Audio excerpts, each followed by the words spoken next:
Hello hi అండి, అందరికీ నమస్కారం. ఇంటర్ ఎగ్జామ్స్ అయితే పూర్తి అయిపోయాయి. మా పాప అయితే ఇంటికి వచ్చేసింది. హాస్టల్కి వెళ్ళేటప్పుడు ఒక చిన్న సూట్ కేసు తీసుకెళ్లింది బట్టలు. ఇప్పుడు పెద్ద సూట్ కేసు ఒకటి, 3 బ్యాగులు అయితే తీసుకుని వచ్చింది. కాలేజ్ లో యూనిఫామ్ అయితే లేదు. ఎప్పుడు వచ్చినా డ్రెస్సులు అయితే కొనుక్కునేది. హాస్టల్లో పెట్టుకోవడానికి ప్లేస్ ఉండదు, అందుకోసం సూట్ కేసు కూడా కొనేసింది పెద్దది. అది కూడా సరిపోదని 3 బ్యాగులకి అయితే పెట్టుకొని వచ్చింది. ఈ 2 సంవత్సరాల్లో ఎప్పుడు ఫోన్ చేసినా అన్నం బాలేదు, పొద్దున్న టిఫిన్ బాలేదు, నేను తినలేదు అనేసి అయితే చెప్పేది. నేనైతే గట్టిగా అరిసేదాన్ని, నువ్వు తినడానికి కాదు వెళ్ళిండేది, చదువుకోవడానికి అని. లోపల బాధగా ఉన్నా సరే చదువుకోవాలి, చదువు ఇంపార్టెంట్ అనేసి అయితే మన బాధను మనమే దాచుకునే వాళ్ళం. నేనే కాదు, నాలాంటి తల్లులు ఎందరో. అరుంధతి సినిమాలో అలాగా బిడ్డకు విడుదల అన్నట్టయితే వచ్చింది హాస్టల్ నుంచి విడుదలయ్యి.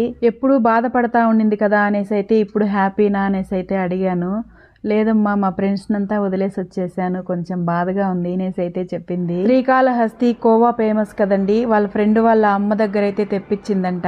ఇవన్నీ ఇలా ఉంటే ఈ బట్టలనంతా ఉతికి సర్దడానికి నాకు రోజంతా టైం పడుతుంది.